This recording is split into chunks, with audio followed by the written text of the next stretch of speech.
Apalagi kalau kamu sudah buat pemasukan, misalkan dijadikan kos-kosan, pasti ada budget untuk ngebangun rumah ini.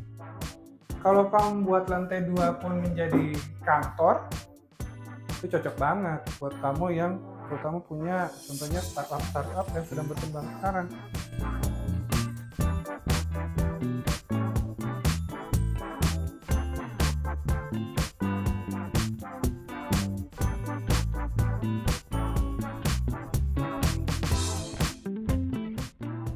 Bisa nggak kamu cari tempat tinggal sekaligus tempat usaha atau jadiin kantor atau dijadiin kos-kosan? Bisa nih di Garden Love. Hai, ketemu lagi dengan Ribun. Kita sedang review rumah contoh di Garden Love Grand Wisata Bekasi. Pertama kita lihat bagian fasadnya. Nah, rumah ini adalah rumah 3 lantai, sangat tinggi ke atas. Nah, dengan permainan warna abu-abu dan juga motif-motif kayu, kita lihat dengan konsep modern minimalis seperti ini, sangat keren. Nah, kita masuk ke bagian carport. Nah, tunggu dulu. Di bagian carport, ini panjangnya 8 meter dengan lebar 5 kali 5,5. Lihat ya, sampai jadi batasnya, batas trotoar itu sampai di sini. Ini batas trotoar, dan di sebelah sini merupakan jalan raya. Nah, dengan ukuran seperti ini, panjang 8, mobil yang muat di carport ini bisa sampai 4. Bahkan bisa jadi tambahan satu lagi di bagian trotoar. Nah, di sini kita akan mendapatkan pagar besi yang lipat seperti ini. Nah, begitu juga ya di sebelah kanan. Jadi kalau ditutup, itu nggak bisa 4 mobil di dalam, tapi hanya 2 mobil. Kita buka lagi. Yuk kita masuk ke bagian sini. Nah, di sini bagian teras masih bisa dibuatkan space untuk dibuatkan meja dan kursi, ataupun dijadikan rak buku di sebelah sana, ataupun rak buat alas sepatu juga bisa. Nah, listrik di sini karena ukurannya 3 lantai dan juga dibuatkan untuk komersil itu 4.400 dan airnya menggunakan air PDAM. Nah, yang penting adalah akses di rumah ini supaya tidak mengganggu privasi untuk daerah komersil, daerah umum untuk usaha ataupun kantor di sebelah sini. Sedangkan untuk residensial, untuk tempat tinggal, aksesnya di sebelah sini. Jadi nggak akan mengganggu. Kalau kita lihat konsep ruko tradisional, itu kan untuk naik ke lantai 2, dia harus masuk ke tempat usaha, kemudian baru naik tangga. Tapi kalau di sini enggak, karena aksesnya sudah beda pintu. Nanti kita bahas di belakang ya.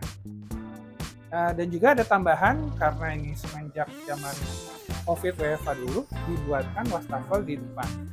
Jadi bisa untuk cuci tangan di sebelah sini. Kita masuk ke dalam lantai satunya.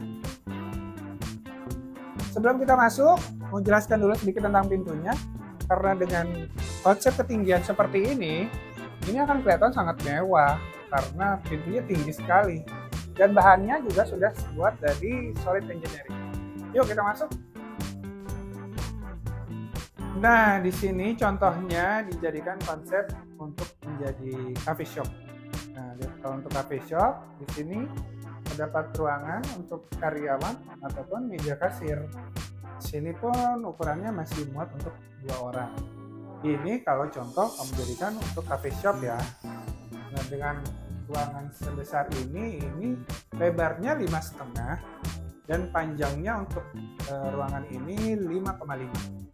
Jadi 5,5 kali 5,5 cukup untuk dibuatkan ruangan indoor dengan kursi dan meja seperti ini. Bisa juga kan jadikan hiasan-hiasan di bagian tembok, dibikinkan lemari-lemari. Nah, di ruangan ini juga masih terdapat wastafel di sebelah sini dan juga toilet. Toilet ini hanya toilet duduk, jadi tidak ada showernya ya. Karena posisinya pun di bawah tangga, jadi memang tidak terlalu tinggi. Oke, kita ke bagian belakang. Nah, di sini bagian luar, cuman dijelaskan dulu di awal, kita lihat ke bagian bawah. Jadi, untuk batas bangunannya hanya sampai di ubin sebelah sini. Sisanya dari sini ke belakang, Itu semua merupakan tanah kosong. Nah, kita lihat jadi sini, dan ini pun tidak ada kanopi kaca seperti ini ya. Cuman di rumah contoh seperti ini jadikan konsep bagian belakang ruangan seperti ini, sehingga dibikinkan AC contohnya di sini. Padahal sebenarnya kalau di kafe kan juga kadang butuh ya ruangan untuk outdoor, karena ada juga yang rokok, jadi untuk smoking area. Nah, kita lihat dengan ukuran seperti ini sangat besar sekali untuk kamu rubah, karena di sini merupakan konsepnya rumah contoh. Rumah contoh mungkin nanti lebih jelasnya aku jelasin di bagian belakang. Keren ya kalau dijadikan usaha seperti ini. Kita ke bagian residensial tempat tinggal. Nah, di sini pintunya, jadi ini tangga langsung naik ke atas, jadi tidak akan mengganggu tempat usaha yang di dalam tadi. Di bawah tangga ini memang tidak terlalu besar, masih terdapat space, bisa dijadikan tempat penyimpanan barang ataupun gudang kecil. Oke, kita naik ke lantai 2. Di bagian tangga ini terbuat dari besi hollow, tapi di bagian lapis atasnya itu terbuat dari kayu. Jadi masih terkesan mewah ya. Nah, yuk kita naik ke lantai 2. Kita lihat di lantai 2. Nah, ini ruangannya open space, konsep seperti ini. Di sini bisa dijadikan ruang santai, di sini ruang makan, dan juga dijadikan dapur. Ini dicontohkan, dibuatkan lampu yang manjang ke bawah. Untuk aku sendiri, pendapatku ya, ini agak terlalu rendah, mungkin harusnya dibikinkan tinggi sedikit. Nah, di sini jadi space-nya masih cukup, dijadikan dapur dengan konsep seperti ini. Di sini bisa dijadikan wastafel. Di sini walaupun memasak, karena ada food kitchen, ini nggak perlu khawatir mengenai pembuangan udaranya. Bisa dibuatkan seperti contoh kulkas di sini, dispenser sebelah sini, masih cukup lah untuk dijadikan dapur. Ruang makan pun meja ini juga bisa, kalau punya model meja lipat atau meja sorong, ataupun sebenarnya meja yang fix seperti ini pun bisa muat untuk makan 4 orang. Nah, di sini kamarnya ada 3 dan 1 kamar mandi bersama. Kita masuk kemana dulu? Kamar mandi. Kamar mandi ada wastafel, ada toilet, dan juga ada shower. Dan showernya pun juga bagusnya sudah dibuatkan perbedaan level di sebelah sini, jadi supaya airnya tidak kemana-mana. Untuk kamar mandi tidak perlu banyak dibahas ya. Kita ke bagian sini, ini kamar yang paling besar di lantai 2, karena untuk 2 kamar di belakang ukurannya memang lebih kecil sedikit. Nah, kelebihannya jendela di sini sangat besar dari atas. Jadi buatkan 2, yang 1 ini tidak bisa dibuka, yang 1 kita bisa buka seperti ini. Jadi untuk udara itu bisa terjadi pergantian sehingga tidak pengap, dan untuk cahaya sudah pasti ini terang sekali. Nah, tempat tidur ini ukuran queen, masih ada space. Kalau mau dibuatkan meja pun di sini bisa. Kita pindah ke 2 kamar berikutnya. Nah, ini kamar yang pertama, punya jendela mengarah ke belakang. Jadi cahaya dan pergantian udara cukup. Dan kamar seperti ini cocok untuk dijadikan kos-kosan pun bisa. Nah, sedangkan di kamar sebelah di rumah contoh ini dijadikan ruang kerja. Jadi kalau kamu buat lantai 2 pun menjadi kantor, di sini ruangan untuk administrasi contohnya, di sebelah tadi untuk ruangan operasional, ataupun di bagian ruang kamar utama besar tadi dijadikan untuk supervisor atau manajer, itu cocok banget buat kamu yang terutama punya contohnya startup yang sedang berkembang sekarang. Oke, untuk lantai 2, kita lanjut ke lantai 3. Nah, ini lantai ketiga ataupun merupakan kamar keempat. Bisa kamu jadikan contohnya untuk jadi tempat tinggal kamu. Jadi di bawah tadi lantai 2 menjadikan kantor ataupun kos-kosan, dan lantai 1 tempat usaha. Kamu bisa tinggal di sini. Ataupun sekalian kamu jadikan untuk kamar kos-kosan ataupun tambahan untuk ruangan kantor. Nah, dengan konsep seperti ini dibangunkan furniture, lemari, meja, kamu bisa bekerja langsung seperti ini. Nah, lupa juga ada jendela ini menuju ke depan. Tentu pencahayaan dan itu juga bisa dibuka, udara juga akan terasa cukup. Ruangan sebesar ini menjadikan kamar tidur pun ini cukup. Walaupun ini untuk sekarang posisinya dia single, dijadikan double pun di sini masih ada space, karena kalau dia lebih lebar ke sini, di sini bisa aja contoh kamu buatkan meja. Jadi nggak ada space di sini, misalnya ranjangnya lebih panjang, di sini kan masih ada space yang kosong, bisa buatkan meja di sini. Untuk lantai 3 juga ada kamar mandi dalam. Di sini kamar mandinya, terdapat shower, toilet duduk, dan juga wastafel.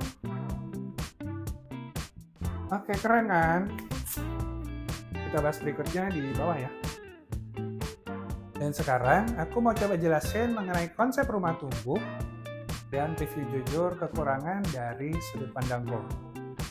Nah, yang pertama, satu di bagian sini dibuatkan jendela yang jujur buat pendapatku ini sepertinya kurang berfungsi, karena jendela ini tidak digunakan untuk pengaliran udara, karena ini hanya untuk melihat saja ke arah tangga. Padahal kalau kamu mau ditutup jendela, ditutupkan menjadi tembok, karena di sini pun konsepnya seperti dibuatkan untuk orang bersantai. Tembok di sini bisa kamu jadikan untuk menonton TV, ataupun kamu jadikan hiasan, atau di sebelah sini pun untuk dijadikan meja masih bisa.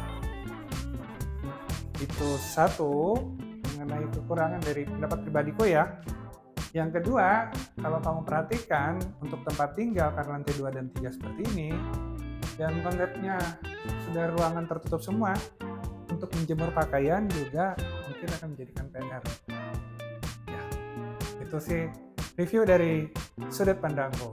Nah, kemudian untuk rumah tumbuh, jadi kenapa kita sebut rumah tumbuh? Karena sebenarnya rumah ini masih banyak space-space yang bisa kita buatkan. Contoh di lantai 2, di sebelah sana, mungkin kalau kelihatan dari sini jendela, itu kan contoh tadi dijadikan kanopi kaca.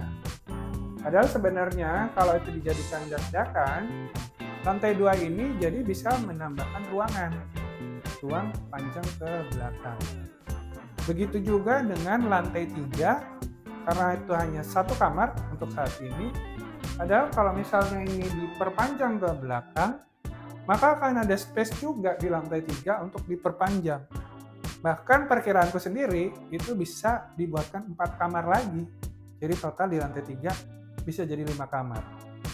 Jadi kelebihannya rumah tumbuh ini adalah dengan budget kamu yang cukup untuk sekarang, untuk dibelikan rumah seperti ini. Tapi kalau kamu nanti sudah punya budget untuk membangun lagi, baik dari lantai 1-nya dulu ke lantai 2, dan kemudian terakhir ke lantai 3. Apalagi kalau kamu sudah buat pemasukan, misalkan dijadikan kos-kosan, pasti ada budget untuk membangun rumah ini. Oke, cukup. Dan satu lagi mengenai masalah parkiran. Kalau memang tempat usahamu ataupun kantor ini banyak kendaraan di depan, apalagi kalau usaha kamu viral, banyak pengunjung, mungkin akan menjadi PR, karena bayangin aja kalau mobil hanya muat 4, tapi kalau sudah masuk sepeda motor, tentu akan mengurangi porsi mobil juga. Jadi memang untuk usaha, kalau yang menengah ke bawah, menengah kecil, itu masih cukup. Tapi kalau tidak, mungkin PR-nya di parkiran.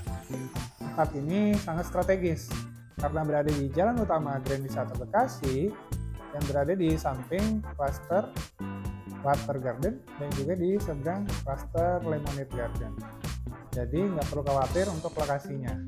Nah, kalau Grand Wisata sendiri merupakan tempat yang memiliki berbagai fasilitas, itu baik dari rumah sakit, sekolahan, ataupun daerah komersil. Dan nggak lupa tadi ada Mall Living World loh yang akan jadi di sini. Untuk akses tol, langsung di dalam perumahannya Tol Tambun Jakarta Cikampek, dan juga akan segera hadir Tol Jor 2 dari Tanjung Priok Cibitung langsung juga ke Grand Wisata Bekasi. Nah, untuk kereta api baik itu KRL itu sekitar 7 km dan juga LRT sekitar 4 km. Jadi mudah transportasi umum untuk ke Jakarta. Cukup booking 25 juta saja, kamu sudah bisa pilih unit di sini. Manfaatkan subsidi DP 10% sebesar 200 jutaan dibayarkan oleh developer. Per April 2024 ini, rumah ini hanya tinggal 22 unit saja loh. Untuk info lebih lanjut dan janji survei, hubungi Rimbun ya. Dan jangan lupa subscribe channel ini untuk mendapatkan info terbaru detail dari Grand Wisata Bekasi. Bye-bye!